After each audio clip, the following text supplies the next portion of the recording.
नमः सिद्धेभ्यः। ओम नमः सिद्धेभ्यः। ओम नमः सिद्धेभ्यः। मंगलम भगवान वीरो मंगलम गौतमोनि मंगलम कुंद कुंदात्यो जैन धर्मोस्तु मंगलम सर्वमंगल मांगल्यम सर्वकल्याणकारकम प्रधानम सर्वधर्माणां जैनम जयतु शासनम जैनम जयतु शासनम वंदितु सर्वसिद्धि ध्रुवमचल मणोभवं गतिं पते मोक्षामि समय पाहुर मृण्मो सुधि केवली भणिदं नमः समय साराय स्वानुभूत्या चकाशिते चित्स्वभावाय भावाय सर्वभावान्तरच्छिदे।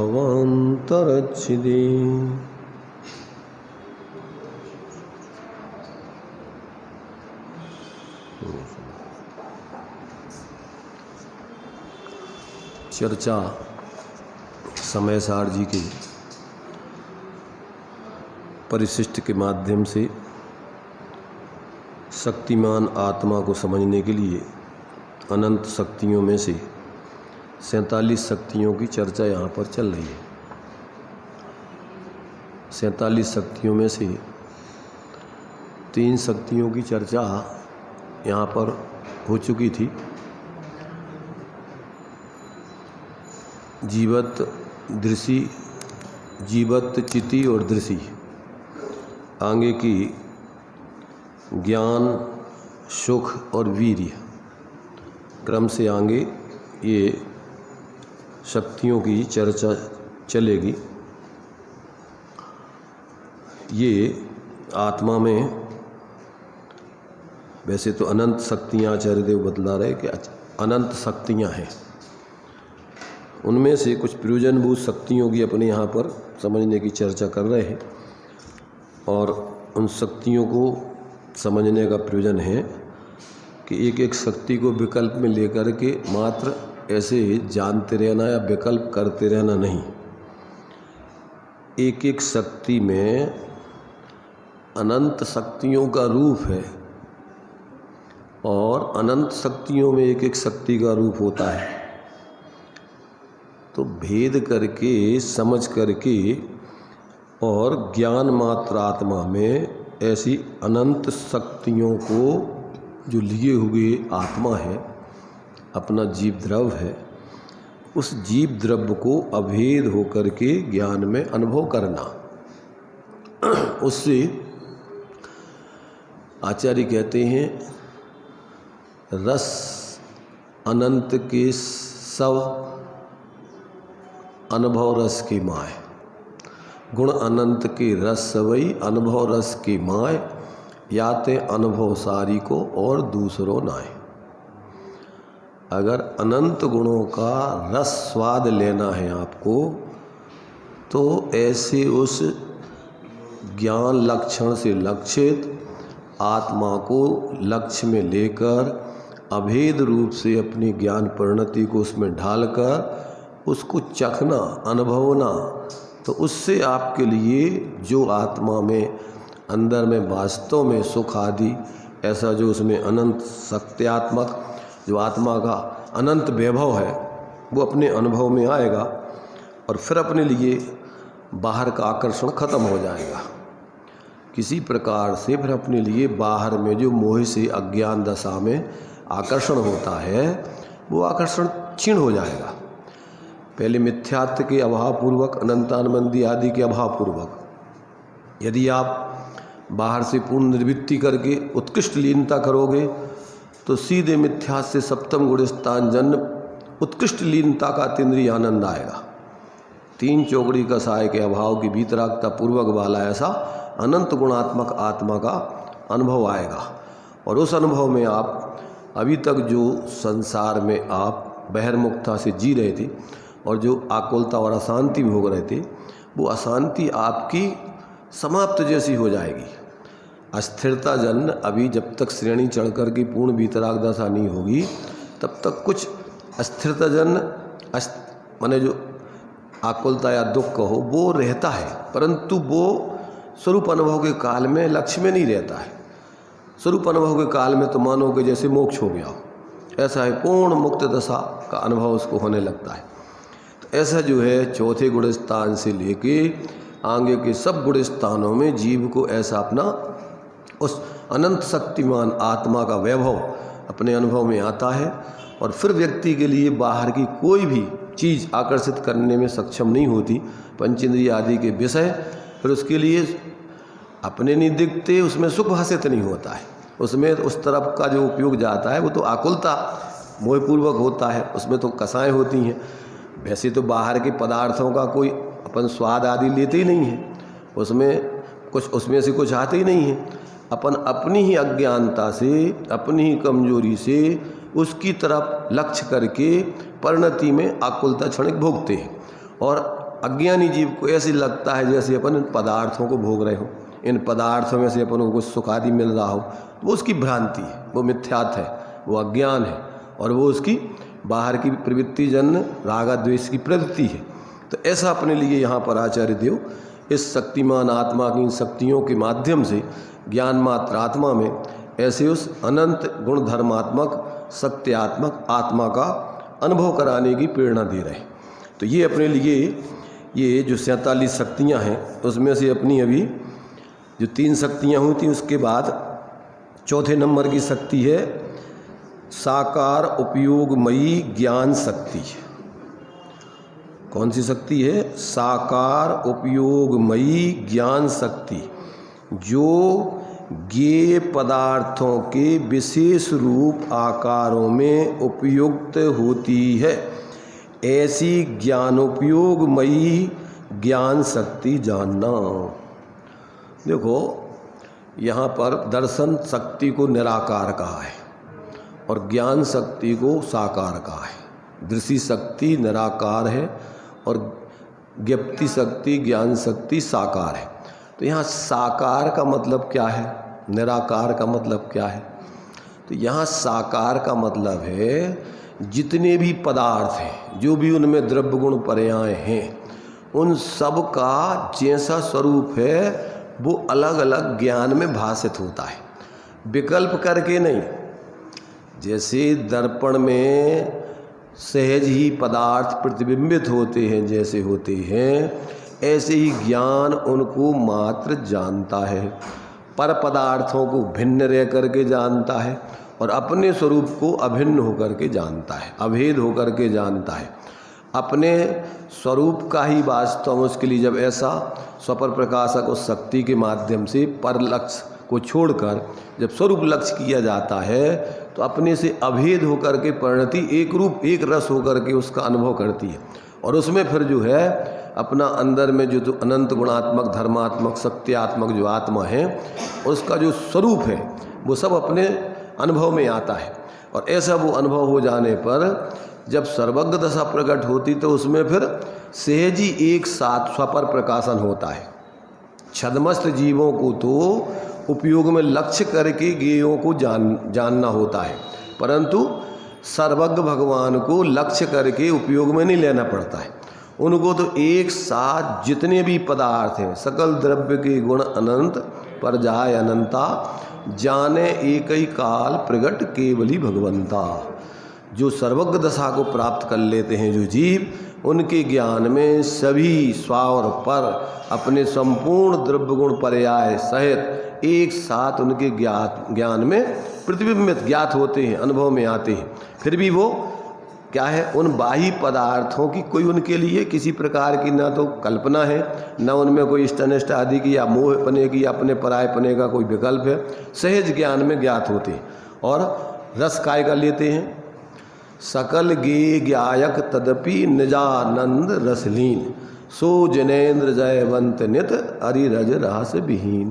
ज्ञान की सविकल्प माने भेद करके भिन्न भिन्न जानना। करना मतलब जानने को ही अपन समझने में करना कहा जा रहा है कि अलग करके जानते हैं, तो वहाँ करना नहीं है, वो उसका स्वभाव ही है। कैसा स्वभाव है? जो पदार्थ जैसा है उसमें जो कुछ भी गुण हैं, शक्तियाँ हैं, वो सब धर्म हैं, वो सब उसमें एक साथ, और उनका जो परिणमन हो रहा है, पहले जो परिणमन हुआ था, आगे जो होगा, वर्तमान में जो हो रहा है, वो सारा परिणमन वर्तमानवत उनके ज्ञान में झलकता है। कैसा? वर्तमान रूप नहीं, वर्तमान पर्याय वर्तमान रूप, और भूत भविष्य की पर्याय वर्तमानवत उनके ज्ञान में भाषित होती हैं। वर्तमानवत और वर्तमान रूप में क्या अंतर है?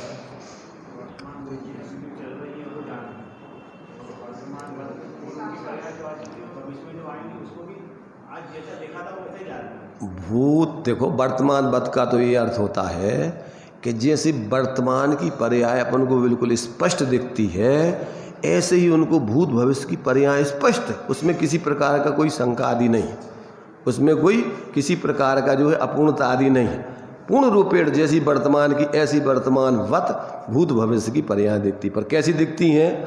भूत की भूत रूप, भविष्य की भविष्य रूप, और उसमें भी भूत का जो अनंत काल हुआ है, उस अनंत काल में जो जो पर्याय हुई वो सब उनकी उसी रूप में दिखाई देती।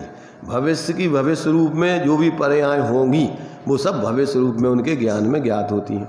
तो ऐसा जो है वस्तु का स्वरूप जब ज्ञान में आ जाता है तो फिर देखो, ये पहले छद्मस्त के ज्ञान में आएगा तो अपना स्वभाव भी मात्र जानने रूप है, सहज जानने रूप है। तो ऐसा ज्ञान में ज्ञात हो जाने पर अपने लिए जो पर में एकत्व ममत्व आदि के भाव होते हैं, वे तो पहले तत्व निर्णय के कारण से, तत्व निर्णय पूर्वक वे तो पहले उनका अभाव हो जाएगा। ज्ञान में क्या हो जाएगा कि वास्तव में प्रत्येक वस्तु अपने अपने स्वचतुष्ट में रहती है, एक दूसरे में आती जाती नहीं है। अस्ति नास्ति नाम का धर्म है, अथवा त्यागोपादान शून्यत्व नाम की शक्ति है। किसमें? सभी द्रव्यों में, सभी द्रव्यों में त्याग उपादान शून्यत अथवा अस्ति नास्ति नाम का धर्म है। तो अस्ति नास्ति माने अपने स्वचतुष्ट रूप रहना, पर चतुष्टय के अभाव रूप रहना। प्रत्येक वस्तु में ये दोनों परस्पर विरोधी धर्म हैं उसमें, और उसके कारण से ऐसी सहज व्यवस्था चल रही है। करना नहीं है अपन को, पर पदार्थों को अलग करना नहीं है। क्या नहीं करना? सिर्फ जानना है, मानना है, और जान मान कर फिर जो अपना पर का आकर्षण, पर की तरफ झुकाव होता है, वो झुकाव अभाव करके अपने सहज स्वरूप में ही स्थिर होना। ये अपन पर्याय की दृष्टि से कह रहे हैं। वास्तव में तो सहज होता है वो, उसके लिए कोई अलग से कोई प्रयत्न नहीं करना है। अभी तो अपने लिए अनादिकालीन विपरीत प्रवृत्ति चल रही, इसलिए ऐसा करने का उपदेश है। पर वास्तव में तो जैसे सर्वज्ञ भगवान हैं, अनंत सिद्ध हैं, उनको कुछ करना धरना नहीं है। क्या है? वो तो सहज उनका जीवन ऐसा चल रहा है।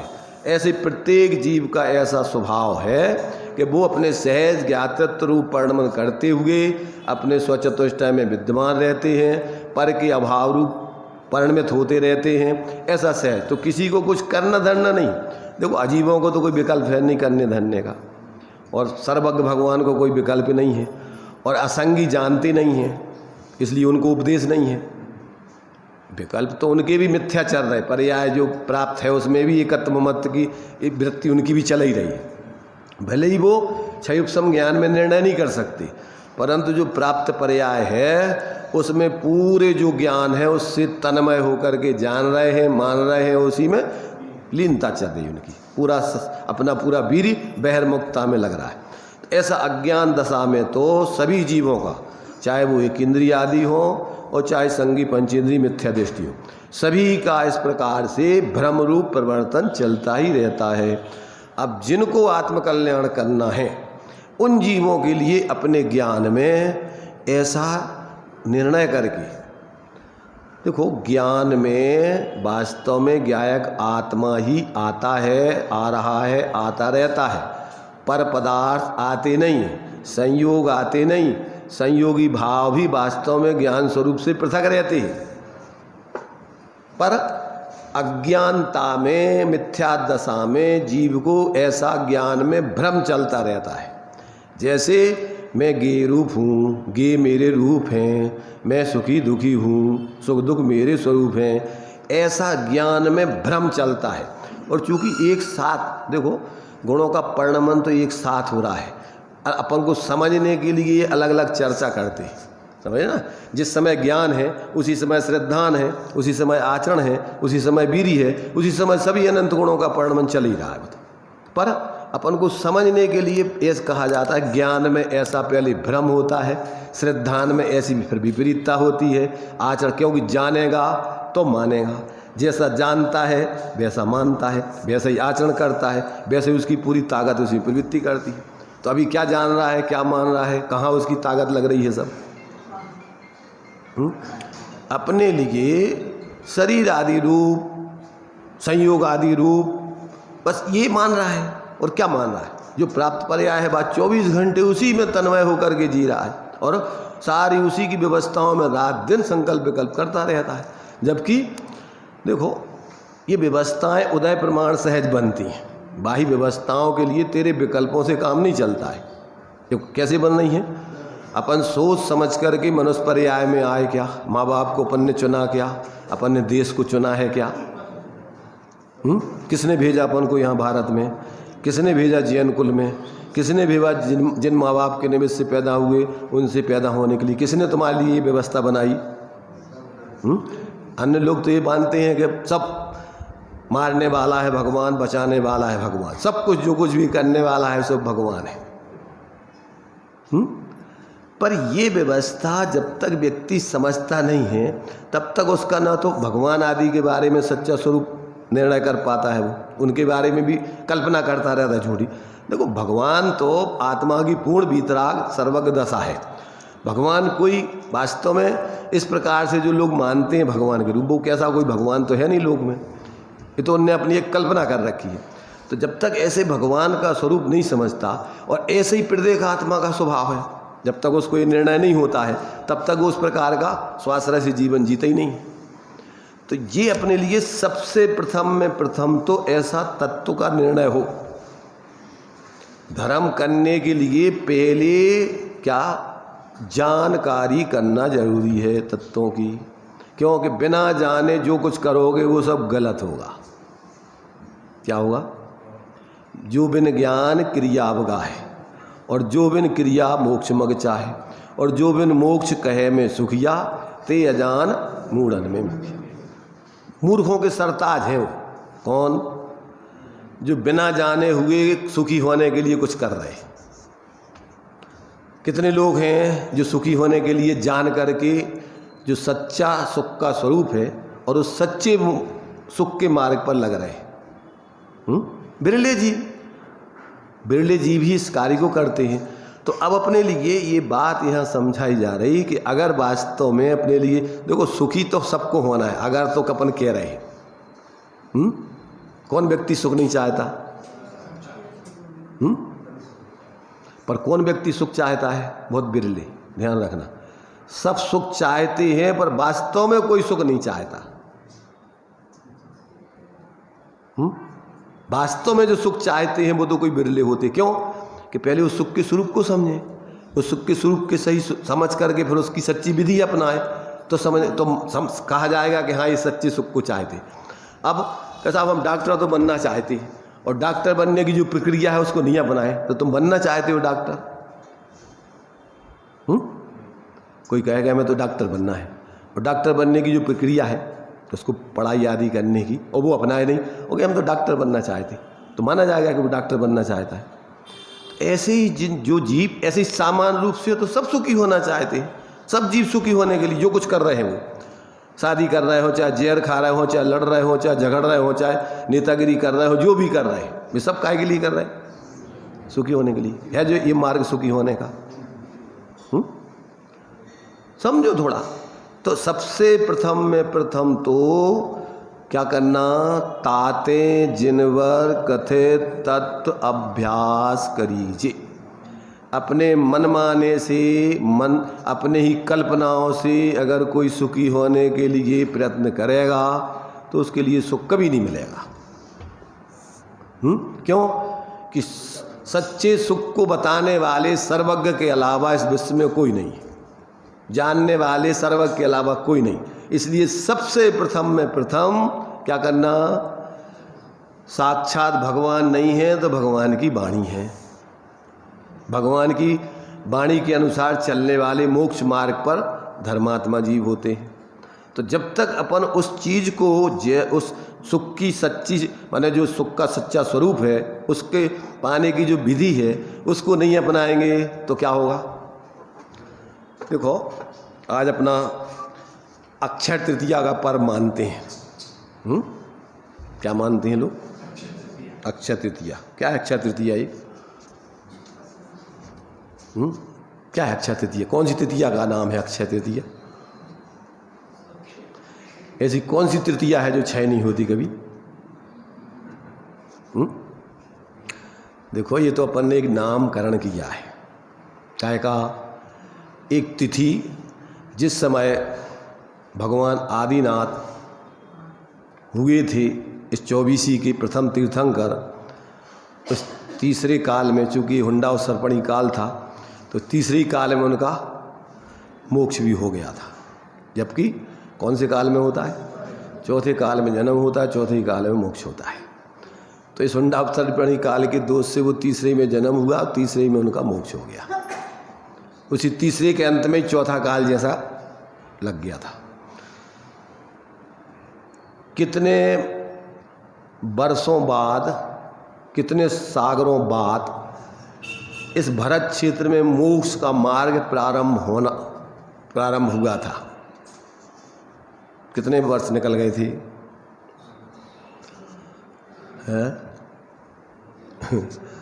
देखो भाई थोड़ा विचार करो। 20 कोड़ा कोड़ी सागर का एक कल्पकाल होता है। 18 कोड़ा कोड़ी सागर लगभग निकलने के बाद फिर ये इस भरत क्षेत्र में मोक्ष का मार्ग प्रारंभ हुआ था। यानी मोक्ष का सीधी प्राप्त करने की विधि जो है यहाँ इस चालू हुई थी। का कितने वर्षों के बाद? 18 कोड़ा कोड़ी सागर। क्यों?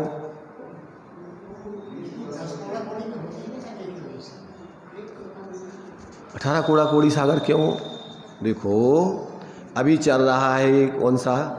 अवसर्पणी काल। उत्सर्पणी अवसर्पणी काल होते 10-10 कोड़ा कोड़ी सागर के।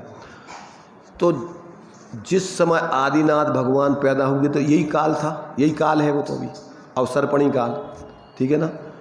तो ये अवसर्पणी काल अब यहाँ से पहले वो लौटा, उत्सर्पणी काल था पहले तो उत्सर्पणी काल के जब यहाँ से अपन छठवां, पाँचवां, चौथा काल, और ये चौथा काल और पाँचवां काल और छठवां काल इन सबको मिला करके एक कोड़ा कोड़ी सागर के होते हैं। 3 काल कितने के होते हैं? चौथा काल होता है तो 42,000 वर्ष कम एक कोड़ा कोड़ी सागर का होता है। ठीक है? कितने का होता है? 42,000 वर्ष कम एक कोड़ा कोड़ी सागर का। तो मैंने क्या हुआ कि जो जितने 3 काल है वे 9 कोड़ा कोड़ी सागर के होते हैं।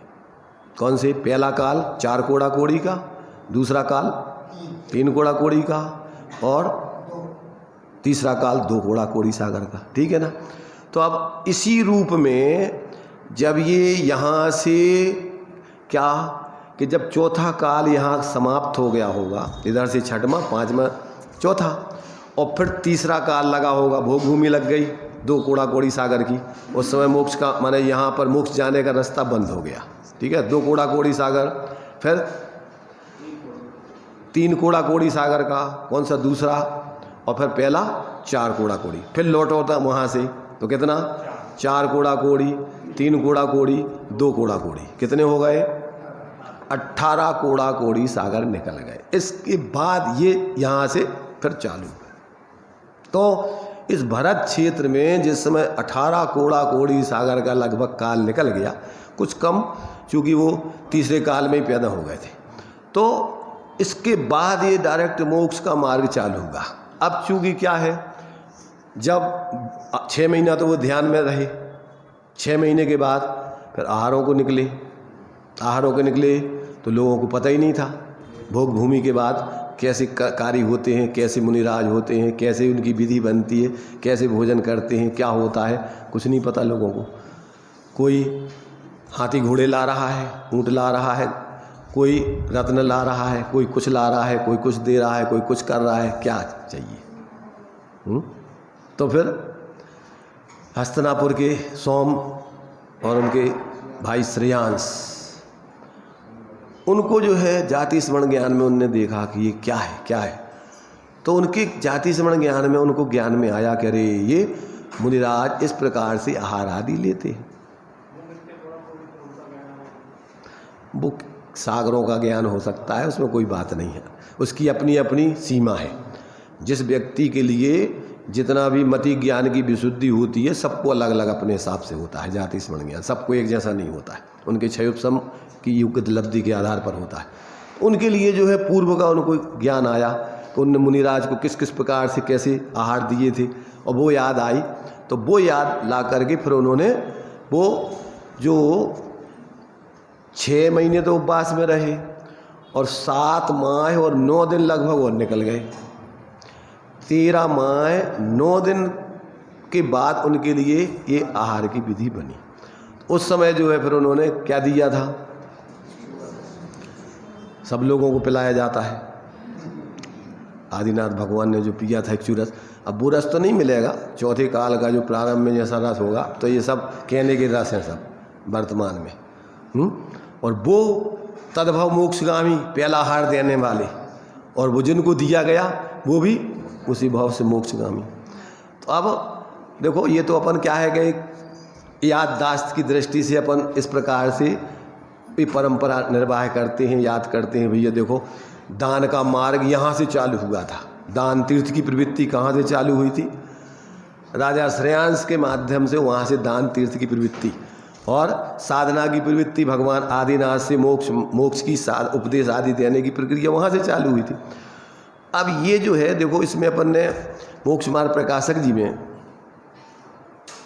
प्रथमान योग का जो स्वरूप बतलाया है, तो उसमें उन्होंने दिया है प्रथमान योग में काय का वर्णन होता है, संसार की विचित्रता, पुण्य पाप का फल और उसमें महापुरुषों की प्रवृत्ति। क्या क्या होता है प्रथमान योग के शास्त्रों में, महापुरुषों का जीवन चरित्र, चक्रवर्ती तीर्थंकर आदि का स्वरूप बताया जाता है। तो उसमें क्या क्या बताया जाता है, संसार की विचित्रता। क्या अर्थ होता है इसका, संसार की विचित्रता माने क्या होता है। देखो संसार एक रूप नहीं देता है, विचित्र माने नाना रूपता होती है उसमें। तो संसार में पुण्य पाप के उदय की जो परिस्थितियां बनती हैं वो सब विचित्र रूप होती है, एक रूप नहीं होती। तो उसमें संसार की विचित्रता माने अनेक रूपता बतलाई गई है। देखो कहाँ कितने गोद, कितनार की, कितने अज्ञान, क्या क्या दशा है। तो ये चारों गतियों में कैसी कैसी जीवों की संसार में दशा हो रही है, क्या क्या दुख भोग रहे हैं, कैसे दुख भोग रहे हैं, वो सब अपने स्वरूप को भूलने का परिणाम है। तो संसार की विचित्रता बताई जाती है काय में, प्रथमान योग के ग्रंथों में जीवन चरित्रों के माध्यम से क्या है, संसार की विचित्रता और उसमें पुण्य पाप का फल। एक तरफ तो जन्म के पहले 6 महीने पहले रत्न बरस रहे और एक आहारों को व्यवस्था नहीं बन रही। 6 महीना तो ध्यान में रहे, 6 महीने के बाद देखो तो उनके लिए व्यवस्था नहीं मिल रही। कहाँ गए वो सारे दीप, कहाँ गए वो सारी व्यवस्थाएं, कहाँ गया वो उनका उदय। तो मतलब ये है कि कैसे कैसे उदय किस किस जीव के कब आते हैं, वो सब पुण्य पाप के उदय की वहाँ पर जानकारी दी जाती है। तो अब अपने लिए यहाँ पर फिर उसमें क्या करते हैं महापुरुष, क्या करते हैं उसमें, उस संसार की विचित्रता को अपने ज्ञान में अपने से भिन्न जान करके अपने उस एक रूप स्वरूप को दृष्टि में, ज्ञान में, आचरण में लेकर उससे अप्रभावित जीवन जीते। क्या करते हैं महापुरुष, उसमें महापुरुषों की प्रवृत्ति कैसी होती है, उससे अपन को प्रेरणा क्या मिलना है कि इस संसार की विचित्रता से वो प्रभावित नहीं होते। पुण्य पाप फल माए हरक बिलखे नहीं भाई। क्यों, यह पुद्गल पर जाए उपज विंशे थृताई। ये तो सब पुद्गल का बाहर का उदय का खेल है। इसमें अपना स्वरूप क्या है? अपना स्वरूप तो अंदर एक रूप चेतन स्वरूप है। ऐसे अपने एक रूप चेतन स्वरूप से जुड़ के परिणति में अप्रभावित रह करके अपना अतीन्द्रिय आनंद भोगते हैं। तो अब इसमें देखो चारों अनुयोग इसमें गर्भित हो जाते हैं। कौन कौन से चारों अनुयोग गर्भित हो जाते हैं? कि एक तो अपने लिए ये मुनिराज जिस समय आहारों को निकले तो लोगों को आहार देने की विधि नहीं पता। कौन सा अनुयोग है? चरणान योग में कैसे मुनिराज होते हैं, कैसे आहार करते हैं, क्या विधि होती है, कितने दोष होते हैं? 46 दोष बिना सुकुल श्रावक तने घर असन को ले तप बढ़ावन हेतु नहीं तन पोषते तन तजस रसन को। तो अब ये जो है अपन को चरणान योग का ज्ञान हो तो अपने लिए फिर क्या है? वो विधि की अज्ञानता के कारण से उनके लिए 7 माह 9 दिन तक जो है व्यवस्था नहीं बनी। फिर इसके बाद में दूसरे नंबर पर पुण्य पाप का फल व्यवस्था क्यों नहीं बनी? कर्णानुयोग, कर्म के पाप का उदय हो, दान अंतराय कर्म का, लाभ अंतराय कर्म का, आप सब कुछ चाह रहे, देने वाले देना चाह रहे, लेने वाले लेना चाह रहे, परंतु अगर पाप का उदय है, अंतराय कर्म का उदय है तो व्यवस्था नहीं बनेगी। ये कौन सी अनुयोग बताता है? आपको ज्ञान होगा तो आप किसी एक दूसरे को दोष नहीं दोगे, परिणाम नहीं बिगाड़ोगे। इनने ऐसो कर दो, इनने ऐसो कर दो, ये बीच में आ गए हो, इनने फलाना कर दिया, इनने लगा, आर्थिक ध्यान नहीं करेंगे।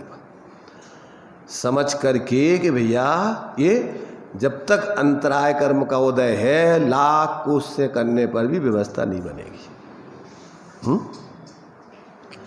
और ये जो है अपने लिए ज्ञानी जीव क्या करते हैं? महापुरुषों की प्रवृत्ति वो कौन सी अनुयोग में आएगी? जब वो द्रव्यानुयोग में अपने द्रव्य स्वभाव को अपना स्वरूप जानकर पर्याय स्वभाव और संयोगों को गौण करके अपने स्वरूप से जुड़े रहेंगे तो वो इन सब परिस्थितियों में अप्रभावित रह करके अपनी आत्माराधना करेंगे।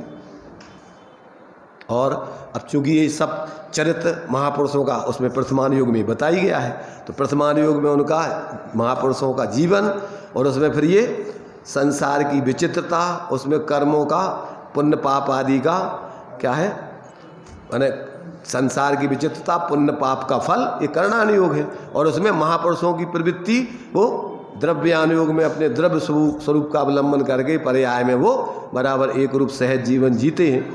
तो ऐसा अपने लिए ये सब प्रथमानुयोग में भी 4 अनुयोग गर्भित है। देखो मुख्यता और गौणता से अपन कहते हैं कि ये इस अनुयोग का ग्रंथ है, इस अनुयोग का ग्रंथ है, पर वास्तव में तो सारे अनुयोगों में एक दूसरे अनुयोग जुड़े हुए रहते, गुथे रहते, कोई एक दूसरे से अलग नहीं रहते।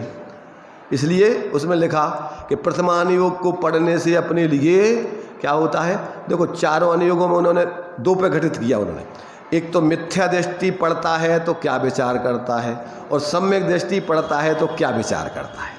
चारों अनुयोगों का उस स्वरूप में उन्होंने दोनों 2 पक्ष ग्रहण करके उसमें लिखा हुआ है कि सम्यक दृष्टि, मिथ्या दृष्टि तो पहले जो है इस प्रकार से जो अव्युत्पन्न है, मिथ्या दृष्टि है, अवदशा वाले हैं, तो उनको महापुरुषों के जीवन चरित्र पढ़ने से उनका उपयोग लग जाता है। सूक्ष्म चर्चा वो समझते नहीं है। स्थूल बुद्धि वालों को इसमें मन लगता है, क्यों कि वो सब उनकी स्थूल घटनाओं के माध्यम से उनके जीवन से जुड़ करके वो बराबर उसको समझ लेते हैं। और जो सम्यक दृष्टि होते हैं उनको ये दृष्टांत के रूप में भाषित होते हैं। पहले उन्होंने पढ़ा था कि जीव अनादि अनंत है, और उसमें जीव के चरित्र माने जीव के जो है भव बतलाए, भव भवांतर बतलाए हैं, तो उससे क्या सिद्ध हुआ कि जीव कोई नया नहीं है, ये तो अनादि अनंत है, शाश्वत है। उसमें तुमने पुण्य पाप पढ़ा था, आश्रव बंध पड़े थे, अब उसको किसी के जीवन में वो घटित करते हुए बतलाए तो आपको कि हाँ वास्तव में ये पुण्य पाप होते हैं और उसका फल ऐसा ऐसा आता है, और ऐसा ऐसा जीवों को अज्ञान दशा में भोगना पड़ता है, और ज्ञान दशा में वो अपने स्वरूप से जुड़ करके उसकी निर्जरा करते हैं, संवर करते हैं। ये उसको पढ़ने से अपन को दृष्टांत के रूप में भाषित होते, जीवन चरित्र को देख करके अपन को तत्वों पर निर्णय कि हाँ जो अपन ने पढ़ा था वो देखो किसी के जीवन में घटित हो रहा है। ऐसा जो है सम्यक दृष्टि को वो दृष्टांत के रूप में भाषित होकर अपने जो कुछ उसने जीवन जी रहा है उसको अपने जीवन पे समझ में आता है कि हाँ ये बात बिल्कुल सही है। तो मतलब इसी प्रकार से ये चारों अनुयोगों पर, अब चूंकि चरणानुयोग में मुनिराज और श्रावकों के आचरण आदि का निरूपण किया गया है, तो वो मिथ्या दृष्टि तो चूंकि इनके माध्यम से पापों से हट करके तीव्र कसायों के कार्यों से हट करके मंद कसाय कार्यों में लगता है, तो कम से कम इतना तो होगा कि वो दुर्गति में नहीं जाएगा और इससे उसको धर्म के निमित्त बने रहेंगे। और सम्यक दृष्टि को क्या होता है, सम्यक दृष्टि को ऐसे चरणानुयोग से अपनी परिणति पे घटित करके देखता है कि हाँ हम अब किस भूमिका में जी रहे हैं। निमित्त नैमित्तिक संबंध से दो चौकड़ी कसाय के अभाव होने पर, मिथ्यात्व के अभाव होने पर ऐसा आचरण होता है, अपना हो रहा है कि नहीं हो रहा है। सुनाई दे रहा किसी को? चर्चा चल रही है काय की? अक्षय तृतीया की चर्चा चल रही है। अबे तो अपन ने आहार इक्षु रस पीला और पिला दा और हो गई अक्षय तृतीया। और अपन ने देख लो अगर उनने तुम्हारे से राजा श्रेयांश ने इक्षु रस आदिनाथ भगवान को पिला दो और बस होगा काम खत्म। पर उसमें से अपन को अपना प्रयोजन, चूंकि मोक्ष मार्ग का कैसे साधना है, कैसे साधक व्यक्ति उस अपने जीवन को जीते हैं, उसमें अपने लिए सारी चीज़ें जब तक निर्णय नहीं हो तो एक अपन को ये जितने भी जो अपने लिए जो मनाते हैं अपन क्या व्यवहार से, जन्मदिन, पंच कल्याण, पर्व जो भी है, उनका प्रयोजन तो व्यवहार से परमार्थ की सिद्धि कराना है।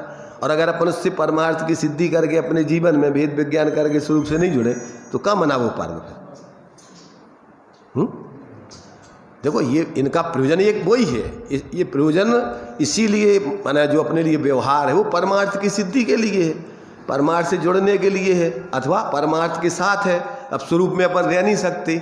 और अगर ये महापुरुष आदि के जीवन चरित्र आदि का विचार नहीं करें तो किन का विचार करेंगे अपन?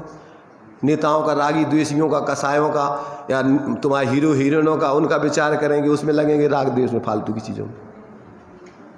अगर अपन इस धर्म, इस बुद्धि अपनी यहाँ नहीं लगाएं तो विचार करो अपन कहाँ क्या उपयोग करेंगे। या तो खाने पीने में आर्द्रो ध्यान कर रहे होंगे, जो अच्छो नहीं बनोई में, जो नहीं डलोई में, फलाना हो गई में, ऐसा नमक नहीं डलोई में, मिर्च ज़्यादा डल गई है तो क्या कर रहे हो? मिर्च खा रहे तुम, मीठा खा रहे, क्या खा रहे हैं? जान रहे कि खा रहे? राग द्वेष कर रहे कि खा रहे? भाई कोई चीज़ तुम सिर्फ जानती तो हो, पर पदार्थों को तुम ग्रहण नहीं कर सकते हो। वो शरीर को माँ व्यवहार से दिया जाना कहा जाता है, पर तुम तो जानने का काम है। राग द्वेष मोह का काम, एकत्व बुद्धि करके ऐसा मान लो कि हमने आज जो खा लो वो खा लो और खाओ कछु नहीं है, सब रहे तुम भूखे के भूखे। क्या खा ला तुम बताओ? आत्मा ने आज तक खाओ हो तो कितना खा ला हो तो का खाओ। इसलिए जब तत्व ज्ञान करके अपन इस प्रकार से जो भी व्यवहार में अपन महापुरुषों का चाहे कोई भी कल्याणक मना रहे हो, चाहे और भी कोई व्यवहार से धर्म पर्व मना रहे हो, उसमें से अपना परमार्थ का प्रयोजन, भेद विज्ञान का प्रयोजन, मोह राग देश अभाव करने के प्रयोजन की सिद्धि करें तो वो पर्व की मनाने की सार्थकता है। अथवा भेद विज्ञान पूर्वक अपन जी रहे हैं तो उपयोग को अपन पापों से कुछ स्थान से बचाने के लिए और अपने परिणामों को विशुद्ध बनाए रखने के लिए, अपने स्वरूप के नज़दीक रहने के लिए ये अपने लिए व्यवहार सहचरभूत है। क्यों? कि उपयोग को तो कोई अवलंबन चाहिए। 3 प्रकार के अवलंबन है जीवन के परिणामन की गति, 3 भांत बढ़नी, एक पुण्य, एक पाप, एक राग हरणी। तामे शुभ अशुभ अंध, 2 करें कर्म बंध, बीतराग परिणति, भव समुद्र तरणी। और जीवन के परिणामन की गति तो यदि या तो या पाप में लग रहे होगे, या पुण्य में लग रहे होगे, या स्वरूप से जुड़ करके धर्म में बीतरागता के मार्ग में लग रहे हो, और तो कुछ कर नहीं सकते। उपयोग का कोई ना कोई अवलंबन चाहिए, और अवलंबन ही नहीं है। या तो अशुभ का अवलंबन लोगे, पाप कार्यों में लग रहे हो गए, या पुण्य कार्य में, मंद कसाय के कार्यों में, या निष्कसाय स्वरूप के अवलंबन आश्रय के कार्य में। बस ये है। अब 2 कार्य तो तुम्हें अनादिकाल से चल ही रहे, जीव के लगाने की जरूरत नहीं है। हमेशा मंद कसाय एक जैसी कसाय रहती नहीं किसी की भी, कसाय तो बदलती रहती है, कभी मंद, कभी तीव्र, कभी मंद, कभी तीव्र, उनका स्वरूप ही ऐसा है। जैसे आंतरिया बुखार होता ना, आंतरे का, उसका क्या स्वरूप है? एक दिन छोड़ता है एक दिन आता है, एक दिन छोड़ता है एक दिन आता है। तुम सोचोगे अब उतर गया, दवाई खा ली, ऐसा कुछ नहीं, वो तो उसका स्वरूप ही ऐसा है। ऐसे ही अपनी थोड़ी अभी विशुद्धि है, अपन बैठे अपन सोच रहे हैं बहुत अच्छा, अरे ये तो कसायों का रूप है, थक गए सो थोड़ी चलो भैया शांति से चलो मंदिर में चले, और तना कहते हैं इतने बैठे बैठे अब भाई लुकलुकी आएगी अंदर कसायों की तीव्रता, अरे चलो भैया कितना टाइम होगा रे, बेकार का समय, अपने काम करें, कहाँ आए थे बैठे अपन फालतू, चलो अपना बनाए खाएं, अपने धंधा पानी करें, इतना क्या कर रहे अपन। तो अज्ञान दशा में तो ये कसायों की तीव्रता मंदता ये तो रोग है, ये स्वरूप नहीं है तुम्हारा। तुम्हारा स्वरूप तो अंदर में अपने ज्ञाता दृष्टा स्वभाव से जुड़ करके निष्कसाय रूप स्वाश्रित जीवन जीना, ये धर्म है। और इस कार्य को करना, इसमें तुम्हारा पुरुषार्थ है, ये तो तुम्हारा सहज चल रहा है, समझ रहे हैं ना, इसमें तुम्हारा कोई पुरुषार्थ नहीं। इसमें तो आचार्य कहते हैं कि कौन सा है, एक प्रकार से नपुंसकपना है इसमें। जो जीव अपने वीर्य को स्वरूप संरचना के कार्य में नहीं लगाते, उनको आचार्य कह क्लीब है, नपुंसक है वो जीव। क्या है वो? स्वरूप संरचना के कार्य को, स्वरूप संरचना के कार्य में ही वीर्य को लगाना, ये आत्मा का पुरुषार्थ है, प्रयोजन की सिद्धि का कार्य है, और बाकी सब आत्मा के अहित करने के कार्य हैं। तो अगर अपन को ये सब बातें अपने ज्ञान में लेकर, और अगर अपने वीर को अपन स्वरूप आगे जो है, देखो वीर शक्ति में दिया हुआ है, देखो ज्ञान शक्ति में अपन नहीं पढ़ा है, निराकार माने कोई भी विशेषता ज्ञान उसमें दर्शन में नहीं दिखाई देती कि ये जीव है, ये अजीब है, ये द्रव्य है, ये गुण है, ये पर्याय है, ऐसा कोई भेद उसमें नहीं होता है। सामान्य अस्तित्व भाषित होता है प्रत्येक द्रव्य का, उसमें किसी प्रकार से कोई भेद भाषित नहीं होता है। ये भेद सब होते हैं ज्ञान में, इन ज्ञान में ही सारे के सारे द्रव्य गुण पर्याय स्व पर हे उपाधि सारे ज्ञान में ही भेद भाषित होते हैं। हाँ, सामान्य अवलोकन का मतलब अस्तित्व मात्र जानकारी, ये दिया ना इसमें पहले पढ़ा था। अनाकार उपयोगमयी दृषि शक्ति, जिसमें गे रूप आकार अर्थात विशेष नहीं है, ऐसे दर्शन उपयोगमयी सत्ता मात्र पदार्थ में उपयुक्त होने रूप दृषि शक्ति अर्थात दर्शन क्रिया रूप शक्ति जानना। और साकार उपयोगमयी ज्ञान शक्ति, जो ज्ञेय पदार्थों के विशेष रूप यानी आकारों में, विशेष रूप माने अलग अलग जैसे वैसे आकारों में उपयुक्त होती है, ऐसी ज्ञान उपयोगमयी ज्ञान शक्ति है। और अनाकुलता जिसका लक्षण है, लक्षण अर्थात स्वरूप है, ऐसी सुख शक्ति है। ये सुख शक्ति देखो, इस सुख शक्ति कौन सी है? अरहंत भगवान के अनंत दर्शन, अनंत ज्ञान, अनंत शोक, अनंत वीर्य। तो ये सुख कौन से गुण का परिणमन है?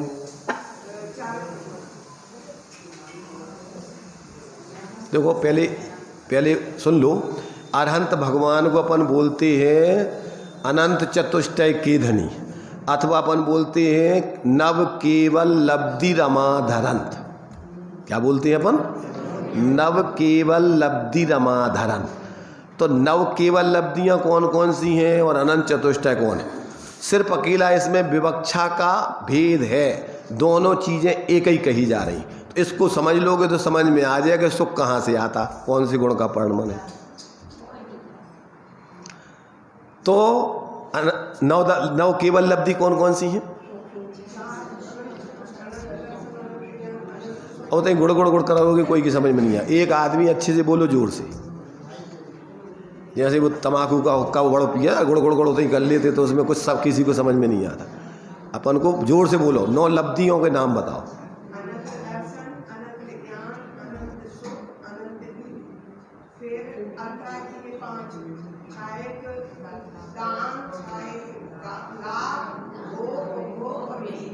सही बोला है हमने? तो गलत बोला, पहले तो ये बोलो गलत बोला, सही नहीं बोला है। सही बोलो, अब तुम बोलो सही।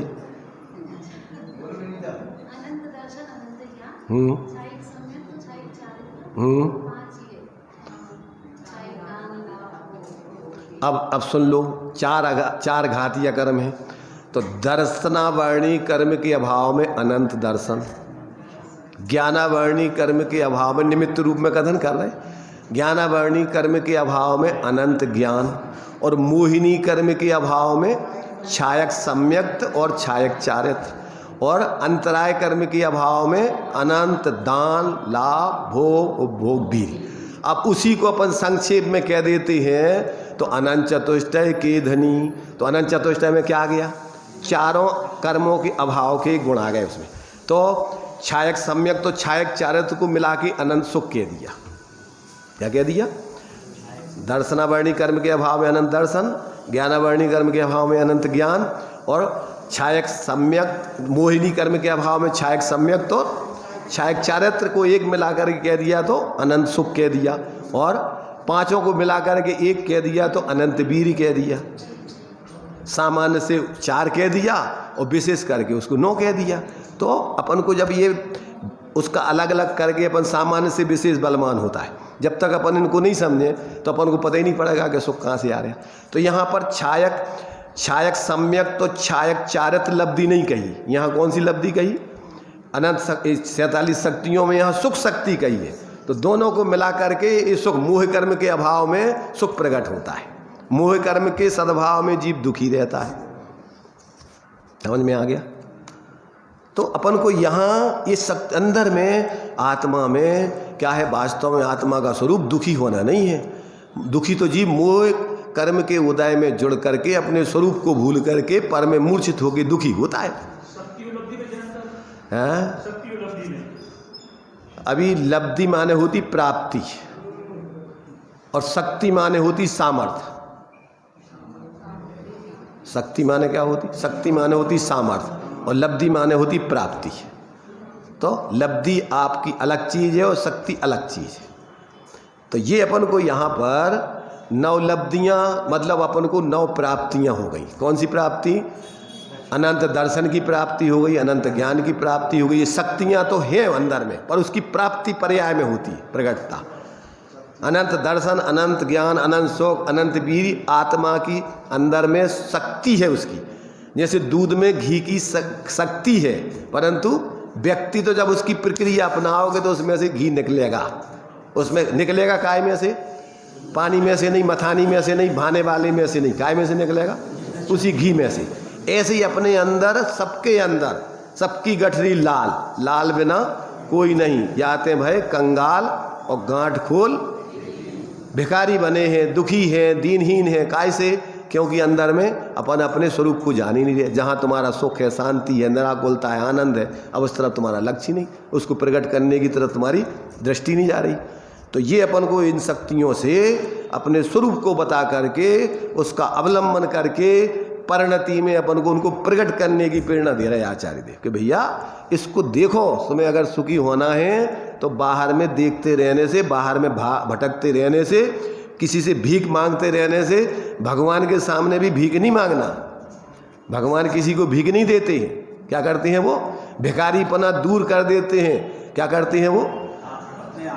दे दी जग को जग की निधियाँ, तुम्हारी निधि तुम्हें बता करके तुम्हारे भिखारीपन को दूर करते। तुम्हारे अंदर इतना अकूत भंडार है, तुम काय को भीख मांग रहे हो? तुम अंदर में देखो ना, वहाँ से आनंद लो। तो इस प्रकार से ये अपने लिए एक एक शक्ति अपने स्वरूप से जुड़ करके और अपने लिए ऐसा अंदर में जो अपने अंदर जो भरा हुआ है अपना अनंत शोक, ज्ञान, दर्शन आदि आदि, वे सब अंदर से प्रकट करके अनुभव करने की प्रेरणा दे रहे आचार्य। तो इस प्रकार से ये क्या है? ये कौन सी कितनी शक्तियाँ हो गई?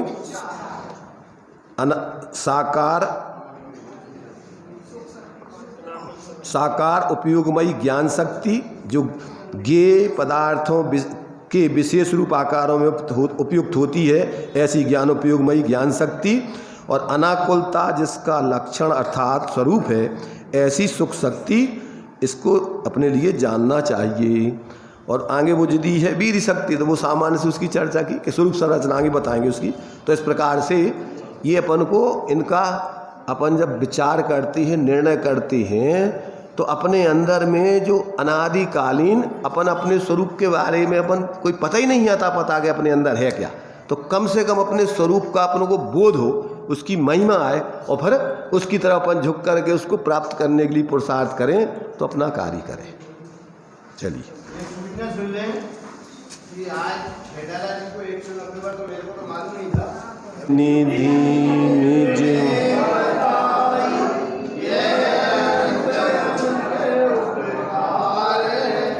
उसके लिए जिन बाणी बंदे ना सत बार, उसके लिए जिन बाणी माँ को बंदे ना सत बार।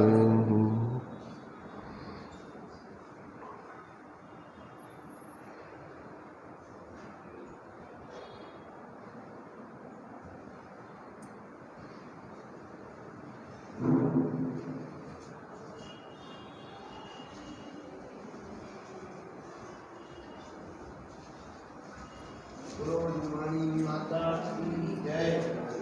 मेला मंडल की ओर से करने का कभी इनके प्रोग्राम है, तो जो भी भाई कहते हो तो लेके आप